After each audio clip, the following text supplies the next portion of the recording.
بسم اللہ الرحمن الرحیم۔ میں پریشانی کی حالت میں اپنے کمرے میں بیٹھی تھی کیونکہ میرا نکاح بہت ایمرجنسی کی صورت میں انوار سے ہوا تھا۔ میرا نکاح اتنی جلدی ہوا کہ مجھے کوئی اچھا سوٹ یا لہنگا لینے کا ٹائم ہی نہ ملا۔ میں ہلکا گلابی رنگ کا ایک سادہ سا سوٹ پہن کر بیٹھی ہوئی تھی اور اپنے شوہر انوار کا ویٹ کر رہی تھی کیونکہ کچھ ہی دیر پہلے ہمارا نکاح ہوا تھا، اور میں سوچ رہی تھی کہ میری اتنی جلدی شادی کیوں کر دی گئی، کیونکہ میری شادی انوار سے 6 ماہ بعد کرنی تھی۔ ابھی تو میری پڑھائی چل رہی تھی۔ میرے ابو کہتے تھے کہ تمہارا امتحان ہو جائیں پھر تمہاری شادی کریں گے، لیکن اچانک کیا مسئلہ بنا کہ راتوں رات میرا نکاح ہو گیا۔ میرے ابو مسجد کے امام پیش تھے۔ میرے والدین بھی یہی چاہتے تھے کہ میری شادی سادگی سے ہو، کیونکہ سادگی میں برکت ہے۔ ایک دن میرے ابو صبح کی نماز ادا کر کے آئے اور میری امی کو کہنے لگے کہ جاؤ میوش کو بلاؤ۔ میں آ گئی تو میرے ابو کہنے لگے کہ بیٹا آج شام کو تمہارا انوار سے نکاح ہے، کیا تم راضی ہو؟ یہ سن کر میں بہت زیادہ پریشان ہوئی، لیکن میں نے سر ہلا دیا تو انہوں نے کہا کہ تیاری کر لو۔ یہ کہہ کر میرے ابو گھر سے چلے گئے۔ شام کو میری سادگی سے نکاح ہوا اور میرے خاندان والے مجھے شام کے وقت انوار کے گھر چھوڑ آئے۔ انوار بہت اچھا اور شریف لڑکا تھا جو ہمارے گھر کے قریب رہتا تھا۔ انوار کے ابو اور میرے ابو بہت قریبی دوست تھے۔ میں کمرے میں بیٹھی انتظار کر رہی تھی کہ کب انوار آئیں اور میں ان سے پوچھوں گی کہ ہماری اتنی جلدی شادی کیوں ہوئی۔ اچانک دروازہ کھلا اور انوار کمرے میں داخل ہوئے۔ میں تھوڑی سی گھبرا گئی، لیکن وہ میرے پاس آ کر بیٹھ گئے، میرا ہاتھ پکڑا، مجھے انگوٹھی پہنائی اور کہنے لگے گھبراؤ نہیں، انشاءاللہ میں آپ کا بہت خیال رکھوں گا۔ میں بہت زیادہ گھبرائی ہوئی تھی، اس لیے وہ کہنے لگے ہمارا نکاح اس لیے جلدی ہوا ہے کیونکہ میرے ابو میرے بڑے بھائی کے پاس سعودیہ میں جانے کے لیے تیار ہیں،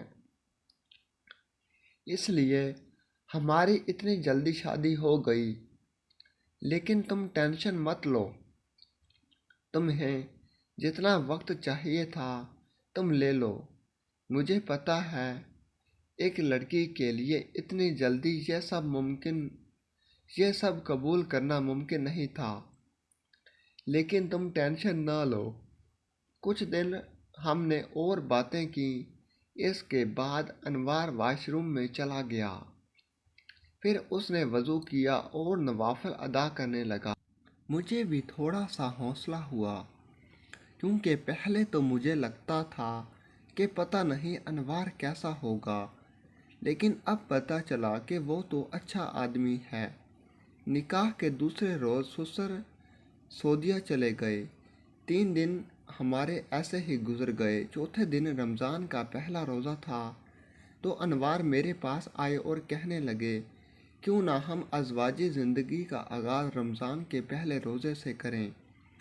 تو میں نے اسے جواب دیا کہ جب میں اپنے والدین کے گھر میں تھی تو میں رمضان سے پہلے اپنے سارے کام ختم کر دیتی تھی تاکہ رمضان میں مجھے کوئی بھی کام نہ ہو اور سارا وقت میں عبادت میں گزار سکوں۔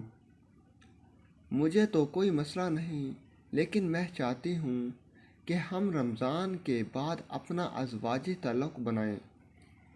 وہ ہنسنے لگے اور کہنے لگے جیسے آپ کی مرضی۔ انوار جلدی سو جاتے ہیں، صبح سحری کر کے مسجد میں چلے جاتے ہیں، سورج نکلنے سے پہلے گھر نہ آتے، ایک دن اللہ کا کرنا ایسا ہوا کہ ہمارے گھر میں چور آ گئے۔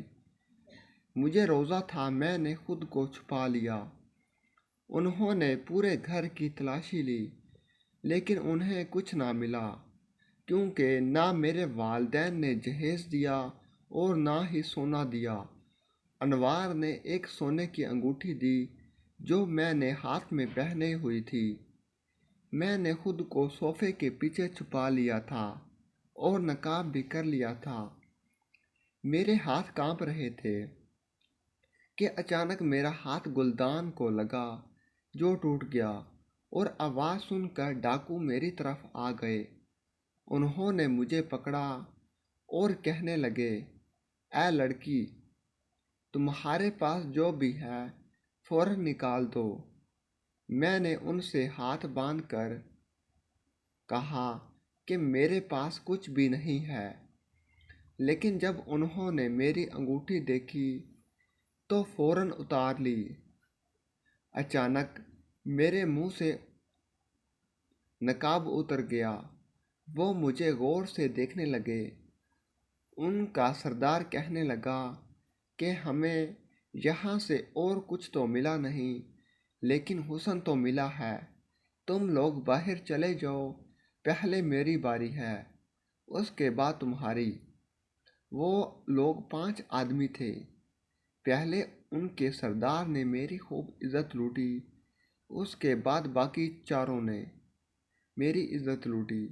میں نے سب کے آگے باری باری ہاتھ باندھے، ان کے پاؤں پکڑے، انہیں اللہ کے عذاب سے ڈرایا، انہیں یہ بھی بتایا کہ مجھے روزہ ہے، لیکن ان کے سر پر شیطان سوار تھا۔ اتنے تشدد کے بعد میں بے ہوش ہو گئی۔ وہ سمجھے شاید میں مر گئی ہوں، اس لیے بھاگ کر گئے۔ 2 گھنٹے بعد مجھے ہوش آیا، لیکن میں چلنے پھرنے سے قاصر ہو چکی تھی۔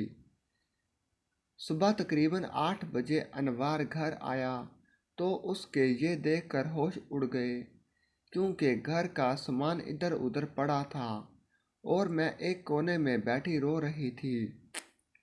میں نے اسے سارا واقعہ سنایا۔ یہ سن کر جیسے وہ اپنے ہوش کھو بیٹھا تھا، وہ بھی پھوٹ پھوٹ کر رونے لگا۔ کئی دن ہمارے اسی طرح گزر گئے۔ میں اتنی حساس ہو چکی تھی کہ اکثر میں سوتے وقت چیخیں مارنا شروع کر دیتی تھی اور رونا شروع کر دیتی تھی، لیکن انوار نے میرا بہت ساتھ دیا۔ وہ مجھے بہت حوصلہ دیتے، لیکن میں نے نوٹ کیا تھا کہ انوار بہت تنہائی میں جاتے تو روتے تھے۔ میں نے بڑی مشکل سے خود کو سنبھالا۔ اب میں انوار کے قریب ہونے کی کوشش کرتی، لیکن وہ مجھ سے اتنا ہی دور ہو جاتا۔ ایک دن وہ سجدے میں رو رہا تھا اور کہہ رہا تھا کہ اے اللہ، تو نے مجھے کیسے امتحان میں ڈال دیا ہے۔ میں نے انوار سے کہا کہ تم مجھے طلاق دے دو، کیونکہ مرد ہے کسی ایسی عورت کو قبول نہیں کرتا جس کے ساتھ زیادتی ہوئی ہو۔ تو وہ کہنے لگا، یہ میرا امتحان ہے، بہت جلدی میں اپنے دل کو سنبھال لوں گا۔ کچھ دنوں بعد ایسا ہی ہوا۔ الحمدللہ میرے 2 بیٹے ہیں اور 1 بیٹی ہے۔ میں بہت خوش ہوں اور میں سمجھتی ہوں کہ انوار جیسا کوئی بھی نیک مرد اور سمجھدار نہیں ہو سکتا۔ ویڈیو اچھی لگی تو چینل کو لائک کریں، سبسکرائب کریں، شیئر کریں، گھنٹی کے نشان پر کلک کرنا مت بھولیں۔ کمنٹ ایکشن میں اپنی رائے کا اظہار ضرور کریں۔ شکریہ۔